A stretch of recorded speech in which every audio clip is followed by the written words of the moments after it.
केंद्रीय तसर अनुसंधान एवं प्रशिक्षण संस्थान नगड़ी रांची एवं जैव विविधता बोर्ड झारखंड के संयुक्त तत्वावधान में 20 मार्च को भारत में तसर रेशम उद्योग के समावेशी विकास पर राष्ट्रीय संगोष्ठी का आयोजन किया गया।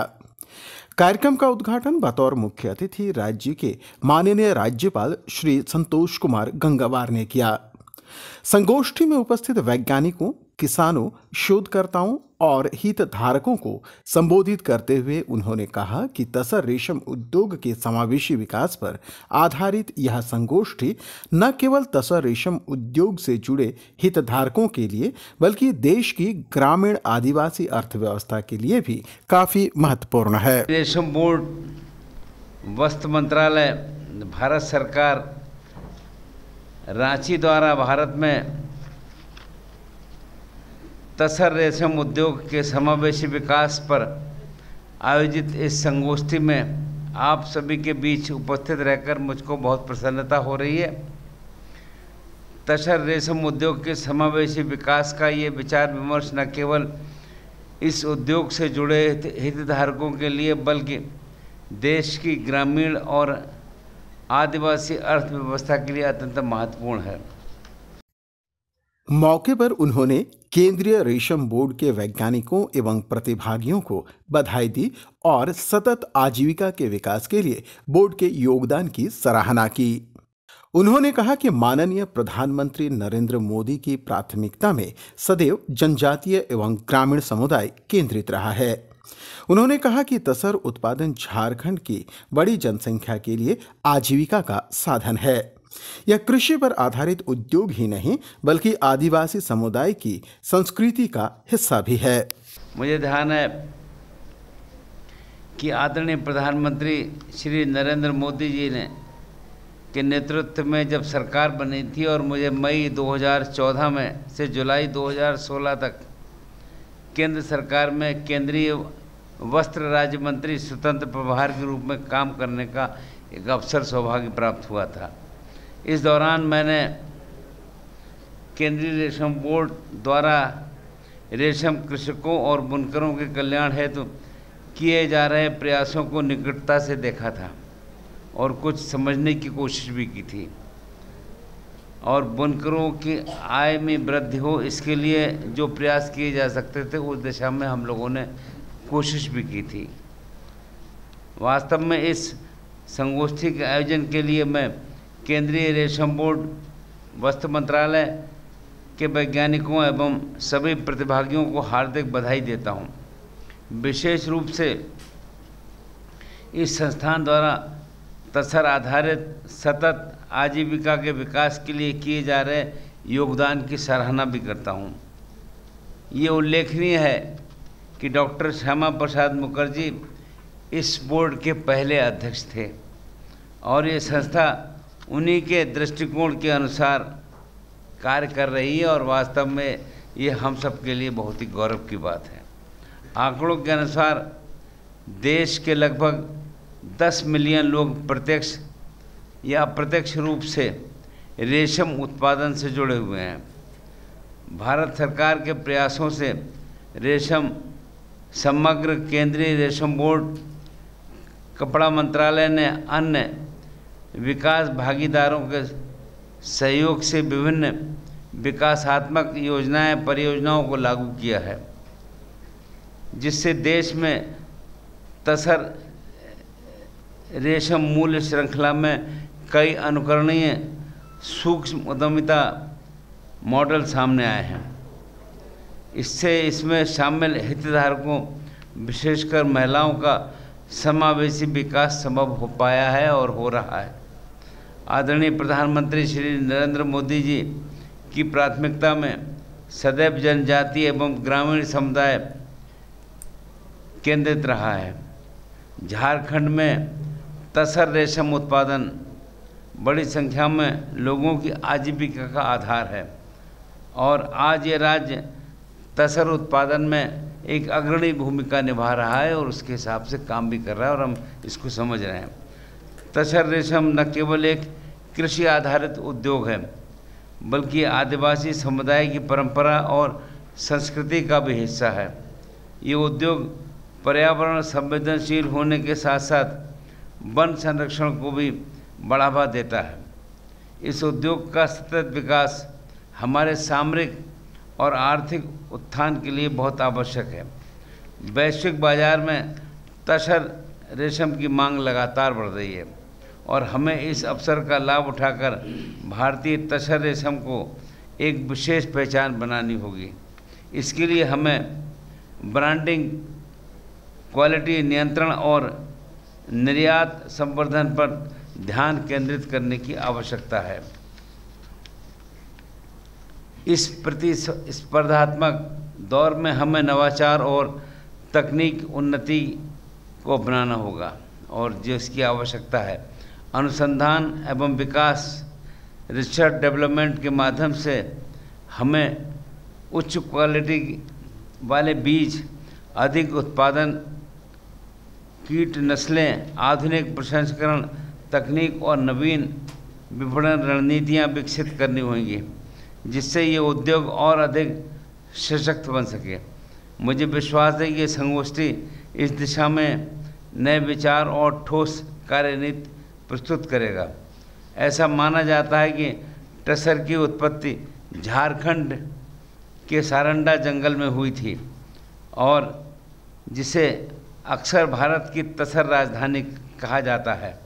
लगभग 61 वर्ष पूर्व 1964 में स्थापित केंद्रीय तसर अनुसंधान एवं प्रशिक्षण संस्थान रांची केंद्रीय रेशम बोर्ड का प्रमुख संस्थान है, जो विशेष रूप से तसर अनुसंधान और विकास पर ध्यान केंद्रित करता है।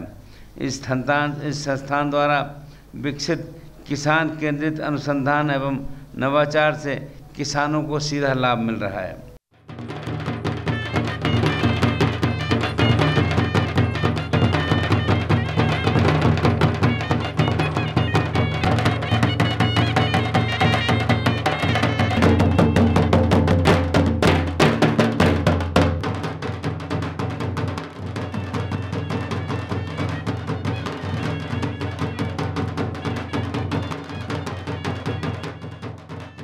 इससे पहले राज्यपाल का पारंपरिक नृत्य के साथ स्वागत किया गया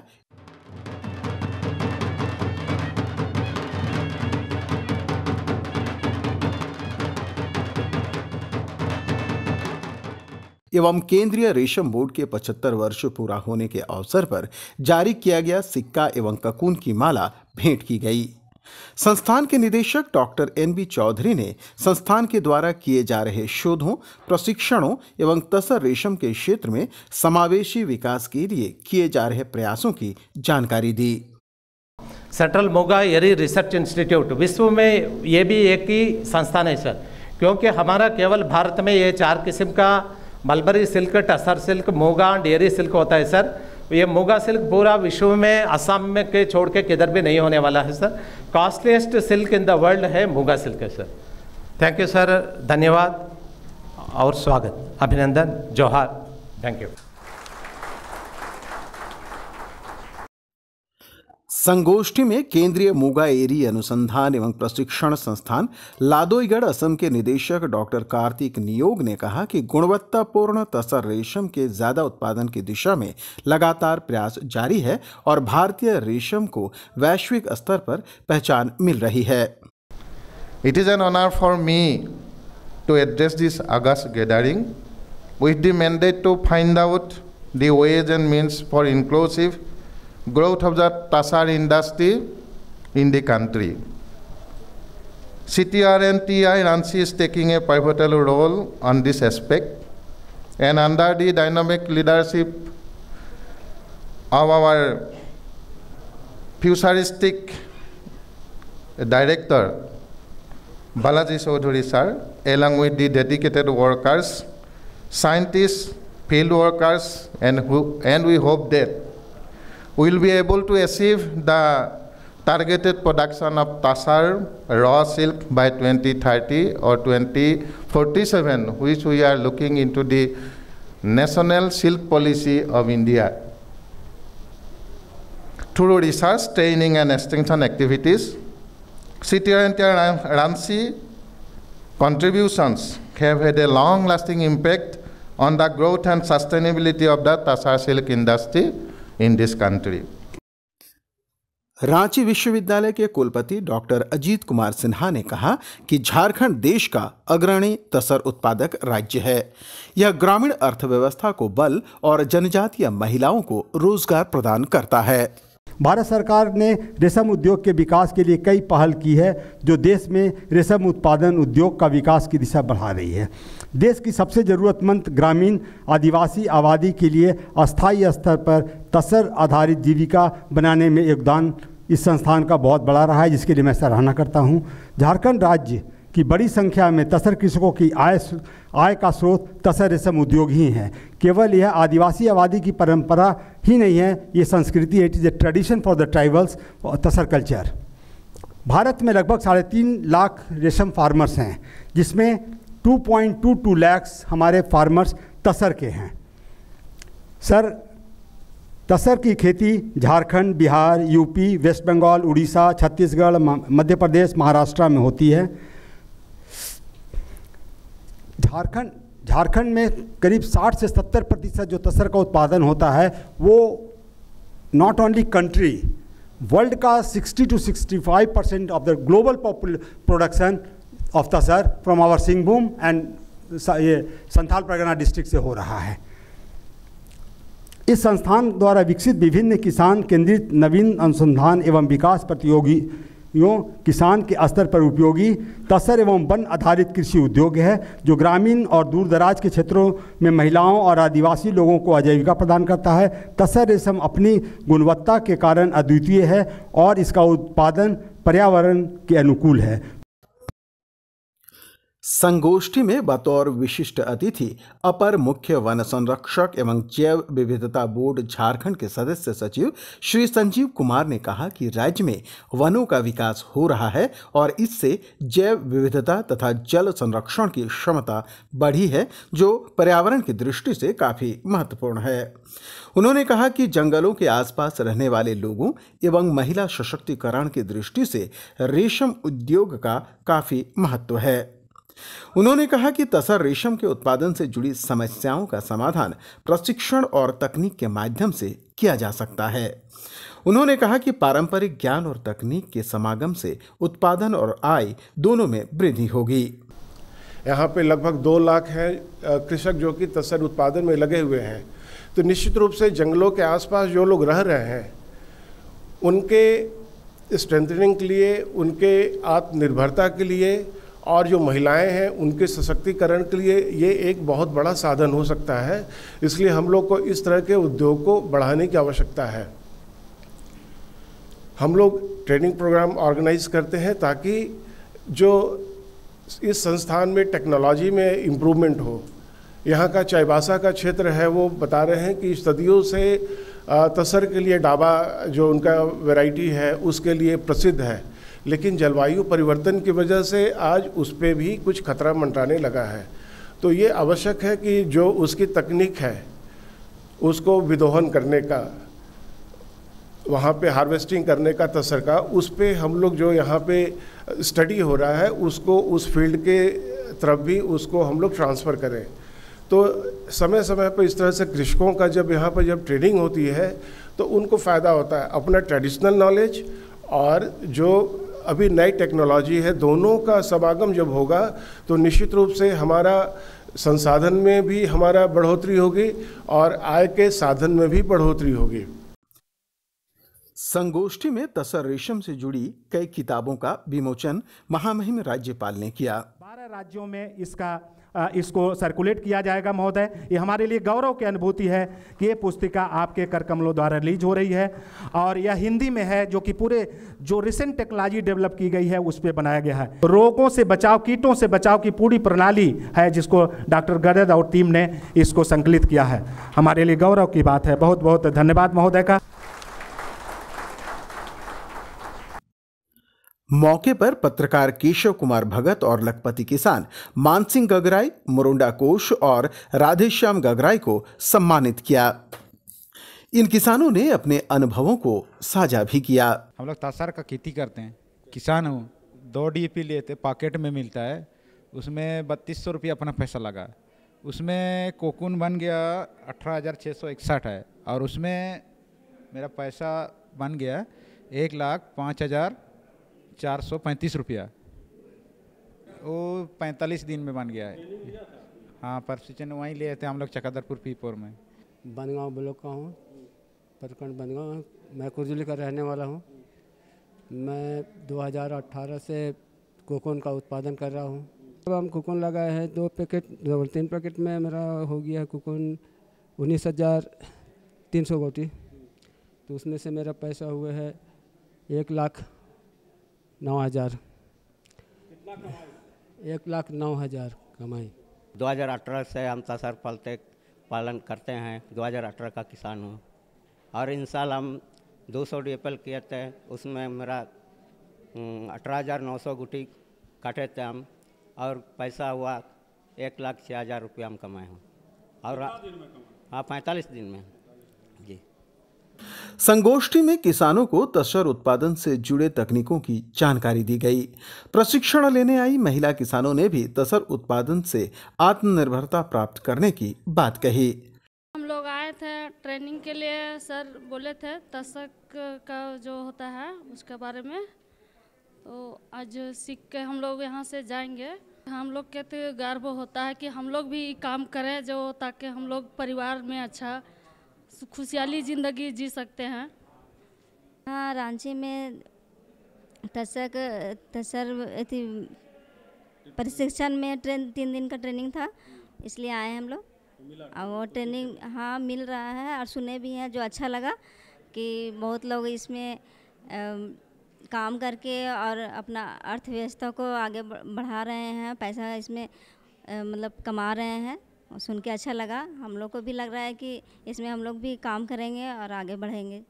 संस्थान के वैज्ञानिक डॉक्टर जयप्रकाश पांडे ने संगोष्ठी की आवश्यकता एवं उपादेयता पर प्रकाश डाला। हमारे स्टाफ से सभी लोग एक साथ मिलकर के एक दिशा में अगर आगे बढ़ेंगे तो आने वाले दिनों में तसर रेशम उद्योग अपनी ऊंचाइयों पर पहुंचेगा, और हम लोग किसान भाइयों की आय दोगुनी करने में सफल होंगे। साथ ही साथ हमारे तसर रेशम उद्योग की उत्पादन और उत्पादकता में उत्तरोत्तर वृद्धि होगी। आने वाले 15 से 20 सालों की हम लोगों ने योजना तैयार कर रखी है, और मुझे उम्मीद है कि हमारे किसान भाइयों के साथ में जो आज मंथन हो रहा है, वैज्ञानिकों के साथ एक मंथन हो रहा है, यह एक अच्छा परिणाम लेकर के आएगा, और हमारी जितनी भी तकनीकी है हम उन लोगों को बताने में प्रशिक्षण के द्वारा सफल हो पाएंगे। साथ ही साथ हमारे BHU से भी जो वैज्ञानिक आए हैं, हमारे अन्य संस्थानों से जो वैज्ञानिक, उनके साथ गहन मंथन करके इस तकनीकों को आगे बढ़ाएंगे और सभी के साथ एक समावेशी विकास की तरफ बढ़ेंगे। वैज्ञानिक डॉक्टर जितेंद्र सिंह ने संस्थान की ओर से प्रकाशित किताबों की जानकारी दी।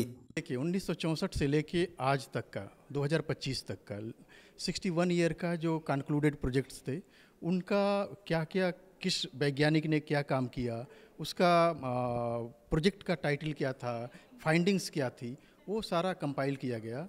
और महोदय की उपस्थिति में हम लोगों को ये जो बुक है उसको रिलीज करने का सौभाग्य प्राप्त हुआ।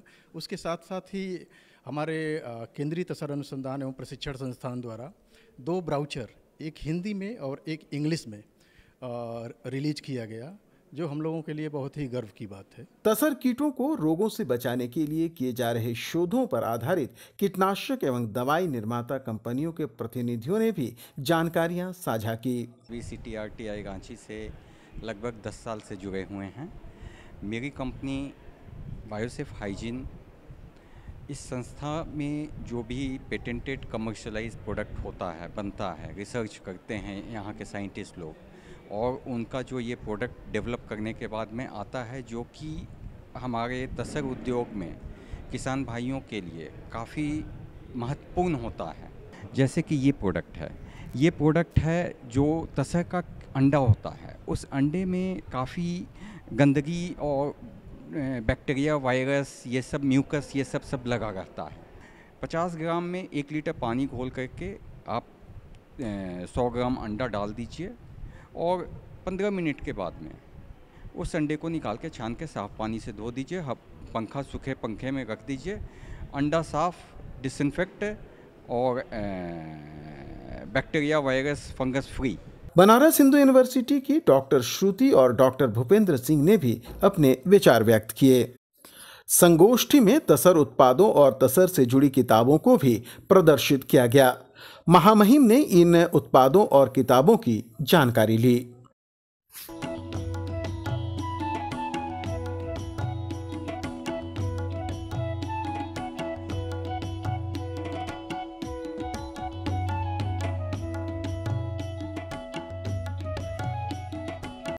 संगोष्ठी में 12 राज्यों से आए प्रतिनिधियों, विभिन्न विश्वविद्यालयों से आए वैज्ञानिक, प्रशिक्षण संस्थान के विशेषज्ञ और किसान शामिल हुए।